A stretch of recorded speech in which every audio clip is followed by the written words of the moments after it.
Varicose వ్యాధితో బాధపడుతున్నారంట. తక్కువ ఖర్చుతో ట్రీట్మెంట్ కావాలి అనుకుంటే ఎవిస్ హాస్పిటల్ని సంప్రదించండి. నమస్తే, వెల్కమ్ టు సుమన్ టీవీ. ప్రస్తుతం మనతో పాటు ఉన్నారు ఫ్యామిలీ కౌన్సిలర్ రజనీ రామ గారు. నమస్తే మ్యామ్. నమస్తే నవీన. మ్యామ్, ప్రేమ, స్నేహం, సెక్స్ మధ్యలో వ్యత్యాసాన్ని గుర్తించాలి అంటే ఎలా అంటారు? అంటే రిలేషన్షిప్లో ఒక్కొక్కరు ప్రేమగా మాట్లాడతారు, ఒక్కొక్కరు స్నేహపూర్వకంగా ఉంటారు, ఒక్కొక్కరు వేరే విధంగా ఉంటారు. ముందు అలా ఉంటారు, తర్వాత ఇంకొకలా ఉంటారు, మోసాలు జరుగుతూ ఉంటాయి. అంటే మూడిటిని మనము గుర్తించాలంటే ఒక రిలేషన్షిప్ మీద తెలిసిపోతుంది మనకి. నవీన గారు, మనం చూస్తున్నాం బయట చాలామంది వాళ్ళ కళ్ళల్లో, గుండెల్లో ఉన్నది ఏదైనా కళ్ళల్లో ఖచ్చితంగా కనిపిస్తుంది. తర్వాత వాళ్ళ మాటల్లో కూడా తెలుస్తుంది, వాళ్ళ స్మైల్లో తెలుస్తుంది, వాళ్ళ బాడీ లాంగ్వేజ్లో తెలుస్తుంది. ఖచ్చితంగా అది ఆపోజిట్ పార్టీ అర్థం చేసుకోగలరు, అర్థమైపోతుంది మనకి. మనం అర్థం కానట్టు నటించుతాం. మనం అంటే మనం కాదు, యువతలు ఎవరైతే ఉన్నారో వాళ్ళు. ఎందుకు నటించకపోతే మళ్ళీ అతనికి ఫీలింగ్స్ పెంచిన వాళ్ళం అవుతాం, అమ్మాయి అయినా అబ్బాయి అయినా. కాబట్టి అర్థం కానట్టు గుర్తించినట్టు ఉంటుంటారు. అది మంచి పద్ధతి, అలా ఉండటం అనేది ఎంకరేజ్ చేయకూడదు. ఇప్పుడు ప్రేమ అనేది, ఆ ప్రేమ వేరే తెలిసిపోతుంది. ఇష్టంగా మాట్లాడుతూ ఉంటారు, నైస్గా మాట్లాడుతూ ఉంటారు, మంచిగా మాట్లాడుతూ ఉంటారు. ఈ మాటల వల్ల మనం కనిపెట్టగలుగుతాం.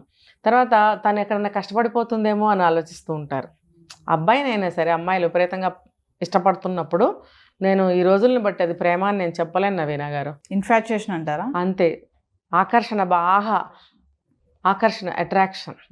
ఈ అట్రాక్షన్ ఒక ఏ వయసుకి ఆ వయసు తీసుకోండి. ఒక 12-13 ఏళ్ళు వచ్చిన పిల్లల్ని నేను బాగా గమనిస్తుంటాను. అక్కడి నుంచి చూసుకుంటే పైకి పెద్ద వయసు వచ్చే కొద్ది పిల్లలు, 13 ఏళ్ల పిల్లల్ని తీసుకుంటే వాళ్ళు చెప్తారు నాకంతా తెలుసు. మరంతా అంటే ఏంటో. 16 ఏళ్ల పిల్లల్ని తీసుకోండి, అరే నాకు అన్నీ తెలుసు, నాకేం చెప్పకు. ఒక 20 ఏళ్ళ వాళ్ళని తీసుకుంటే, 20 ఏళ్ళు వచ్చి నాకు నువ్వు చెప్పాలా. ఒక 30 ఏళ్ళ వాళ్ళని తీసుకోండి, నాకు ఇంత వయసు వచ్చింది, నాకు చెప్పాలా ఇంకా 30కే. ఇంకా అక్కడి నుంచి ఓకే అంటూ ఉంటారు. అంటే మరి వాళ్ళకి ఏం తెలుసు కదా. వీళ్ళు అనుకుంటారు వాళ్ళు అనుకున్నదే కరెక్టు, వాళ్ళకి అన్నీ తెలుసు, తను వెళుతున్న రూటు మంచిది అని కూడా తెలుసు వాళ్ళకి, వాళ్ళ మనసులో వాళ్ళకి. అది వాళ్ళు తప్పుగా ఉన్నారా చెడుగా ఉన్నారా ఎదుటి వాళ్ళకి అది అర్థమవుతుంది, వాళ్ళకి తెలియదు. ప్రతి వాళ్ళు అలాగే అనుకుంటారు. కాబట్టి అది ఎందుకు అనుకుంటారు అంటే అది అట్రాక్షన్. అవతల వ్యక్తి మీద వాళ్ళకున్న అట్రాక్షన్ వల్ల వాళ్ళకి ప్రేమించేస్తున్నామని, అవతల వాళ్ళు వీళ్ళని బాగా ప్రేమించేస్తున్నారని, తను లేనిదే అవతల వ్యక్తి ఉండలేకపోతున్నారని ఇలాగా ఫీల్ అయిపోతూ ఉంటారు. ఇలా అన్నారు కూడా ఒక మాట్లాడుతాను మేడం. అబ్బాయిలు చాలా మంది ఇప్పుడు అమ్మాయిలు నవ్వుతూ మాట్లాడినా, అతను చూసి నవ్వినా ప్రేమిస్తుంది అని ఫీల్ అయిపోతూ ఉంటారు కదా అబ్బాయిలు. అలాగే అనుకుంటారు. ఎక్కువగా బోల్తా పడేది అబ్బాయిలు కూడా ఉన్నారు, 50-50. ఎవరో ఎక్కువ తక్కువ అని చెప్పాలి. అమ్మాయిలు ఇంకా తొందరగా అట్రాక్ట్ అవుతారు, అబ్బాయిలు కొంచెం లేట్గా అట్రాక్ట్ అయినా అందులోనే ఉండిపోతారు. అమ్మాయిలు తొందరగా అట్రాక్ట్ అయినా కొంచెం తొందరగా బయటకు వచ్చే ఛాన్సెస్ ఉన్నాయి, రాగలుగుతారు. వీళ్ళు కొంచెం లేట్గా అందులో పడినా రాలేరు ఇంకా అందులో నుంచి. అలాంటి అబ్బాయిలు ఉంటారు. అదేంటంటే దీనికి అంతటికి అట్రాక్షన్ అండి, అట్రాక్షన్. నిజమైన ప్రేమలు నాకైతే ఎక్కడ కనిపించటం లేదు. ఇప్పుడు సినిమాల్లో కూడా నిజమైన ప్రేమను ఎక్కడ చూపిస్తున్నారండి? ఏదన్నా సినిమాలో హీరో హీరోయిన్ మధ్యన లాంగ్వేజ్ ఏం చూపిస్తున్నారు? డ్యూయెట్ చూపిస్తారా? డ్యూయెట్ అంటున్నారు, దాన్ని ఐటమ్ సాంగ్ చూపిస్తున్నారు. ఒకప్పుడు హీరో హీరోయిన్స్ మధ్యన డ్యూయెట్స్ చూపించేవారు, ఇప్పుడు ఐటమ్ సాంగ్ చూపిస్తున్నారు. మరి ఐటమ్ సాంగ్ చూపించేప్పుడు నిజంగా ఒకరి మీద ఒకరికి ప్రేమ గౌరవం ఉన్న వాళ్ళైతే కాబోయే భార్యాభర్తలుగా అలా అంతమంది జనాన్ని పెట్టుకుని ఐటమ్ సాంగ్ ఎలా చేస్తారండి? అక్కడ ప్రేమ కనపడుతుందా మీకు? మరి సినిమాలో అది చూపిస్తున్నారా ప్రేమని? నిజమైన ప్రేమని వాళ్ళే చూపించట్లేదు, చూపించలేరు కూడా. అలాంటప్పుడు జనానికి ఏది నిజమైనది ప్రేమ అనేది ఎలా అర్థమవుతుంది? అంటే సినిమా వాళ్ళు చూపిస్తేనే మాకు ప్రేమ కలుగుతుందా అంటే అది ఒక పెద్ద సినిమా అనేది రోల్ మోడల్ కదండి ప్రతి ఒక్కళ్ళకి. నువ్వు మర్చిపోయావా, ఆ సినిమాలో చూడలేదా, ఈ సినిమాలో చూడలేదా అని అంటున్నారు కదా. అంటే అది ఒక పెద్ద మనకి ఎదురుగుండా మనకి చేసి చూపించేటటువంటి ఒక రోల్ మోడల్ సినిమా అనేది. కాబట్టి మంచి అయినా చెడైనా అదే నిజమని నమ్ముతున్నారు ప్రజలు, ముఖ్యంగా ఆ వయసు వాళ్ళు. 13 to టీనేజ్ అని కూడా చెప్పలేము, కొంచెం పెద్ద వయసు అయినా సరే. ఆ పెద్ద వయసు వచ్చినా బోర్లా పడుతున్నారు కదా. ఒక 30 సంవత్సరాల వరకు అనుకోండి, అది అంతా వాళ్ళకే తెలుసు అంటారు. ఒక 40 సంవత్సరాలు వస్తే కానీ కొంచెం అంత ఏమన్నా తెలుస్తుందేమో వాళ్ళకి, అప్పటికి జరగాల్సింది జరిగిపోతుంది. కాబట్టి ఈ ప్రేమలు నిజమైన ప్రేమలు అనేవి లేవు. ఒకవేళ ఆ సమయానికి ప్రేమించాను అని అనుకుంటే ఒక ఇష్టత, ఒక సున్నితత్వము, ఒక మాట మంచిగా మాట్లాడే విధానము, ఆమె పట్ల తీసుకునే కేరింగు, అవన్నీ కూడా ఒకళ్ళ పట్ల ఒకళ్ళకి ప్రేమ అనేది తెలియజేస్తాయి. అట్రాక్షన్ అనేది ఇలా ఉంటుంది నేను చెప్పినట్టు. ఇంకా వ్యామోహం అంటారు కదా మేడం, మరి వ్యామోహం అంతే ఆ అబ్బాయి నచ్చాడు, ఈ అమ్మాయి నచ్చింది కాబట్టి కొంచెం లైన్లో పెట్టుకుని మనము మన కోరిక తీర్చుకోవచ్చు ఇఫ్ ఆమెకి ఇష్టమైతే. అలా ఉంటున్నారుగా ఇప్పుడు, అలా కూడా ఎక్కువ ఉంటుంది. ఇది ఈజీగా ఇద్దరు ఒకళ్ళ ట్రాక్లోకి ఒకళ్ళు వచ్చేస్తున్నారు, చాలా ఈజీ ఇది వీళ్ళకి. ఎందుకంటే ఇది ఎవరికి తెలీదు, ఏముంది కాసేపు హోటల్కి వెళ్ళి భోజనం చేసి వచ్చినట్టే కదా, వెళ్దాం పదా అంతే, అయిపోయాయి. మళ్ళీ ఒకటిసారి రెండుసార్లు వాళ్ళు ఇంకొక వాళ్ళతో వెళ్ళిపోతుంటారు. అంటే అందులో రియల్ లవ్ ఉండదంటారా? లవ్వా? వ్యామోహం కదా మనం మాట్లాడుకుంటున్నాం. వ్యామోహం ఉన్న వాళ్ళకి లవ్ ఉంటుందా?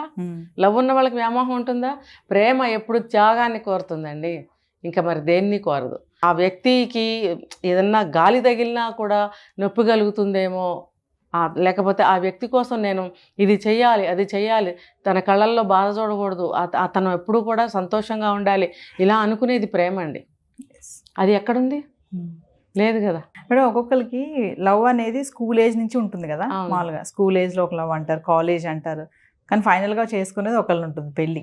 అంటే అవన్నీ ఎలా చూడొచ్చు, దీన్ని ఎలా చూడొచ్చు అంటారు? మీరు స్కూల్ అన్నారు కాబట్టి అది ఇష్టం అండి, అది ఒక అనుబంధం.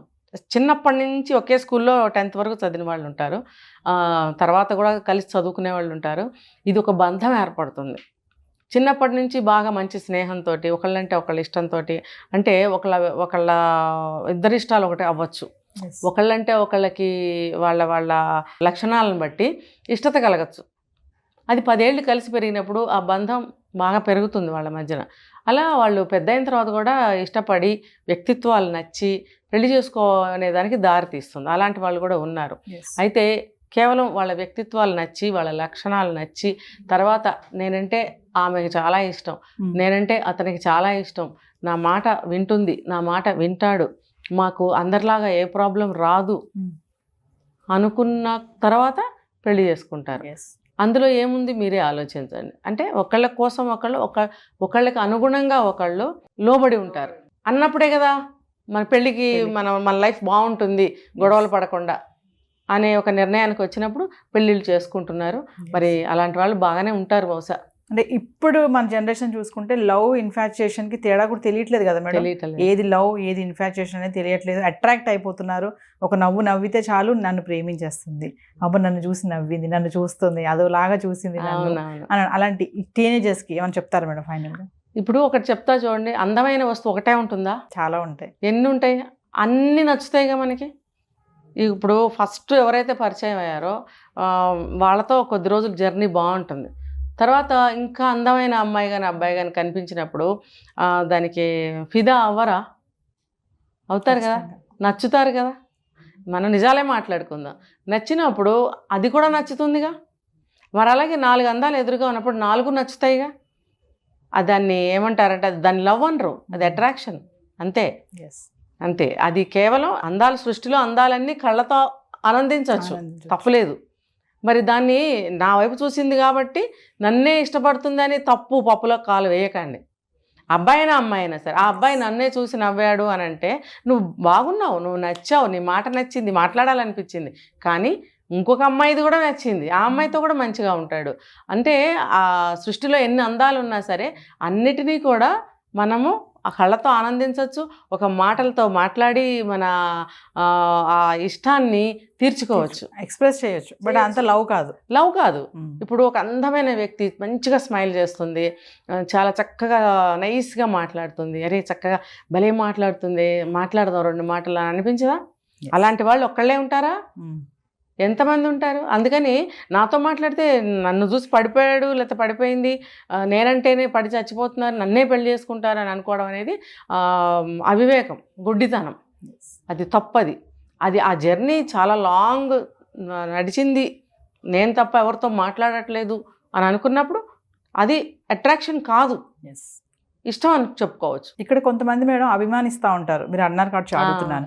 అభిమానాన్ని అవతల వ్యక్తి ప్రేమ అనుకుంటారు. అవును, ఇది అభిమానం అంటే అతనంటే ప్రేమ కాదు అక్కడ, తనంటే ఒక గౌరవం అవును, చాలా అనమాట. ఆ మాట గురి. అది, కానీ అవతల వ్యక్తి మాత్రం అది ప్రేమ అనుకుంటారు. అదే కదా ఎక్స్ప్రెస్ చేసే విధానం. ఎస్. ఇప్పుడు దాంట్లో కొంచెం డిస్టెన్స్ చూపించగలగాలి.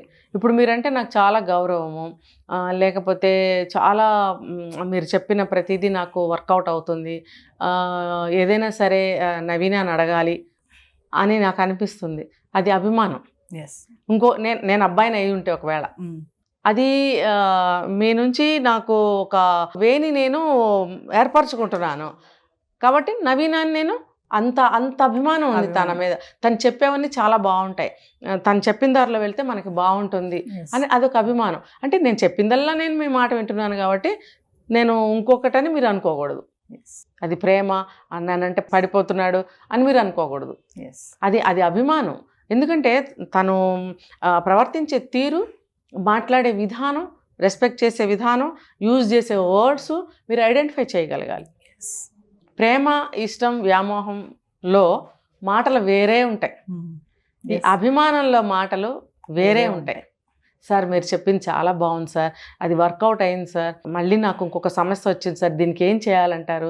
నిజంగా రాత్రంతా నేను మీరు చెప్పిన దాని గురించి ఆలోచించాను, చాలా బాగా అనిపించింది, ఆలోచిస్తుంటే నాకు నిద్ర కూడా పట్టలేదు సార్ అన్నప్పుడు, అమ్మో నా గురించి ఆలోచించి నిద్ర పట్టలేదా అమ్మో అనుకుంటే ఎలా? నువ్వు వేరే ఆలోచిస్తున్నావు, నువ్వు తనన్నది వేరు. అది సరిగ్గా గుర్తుపట్టాలన్నమాట.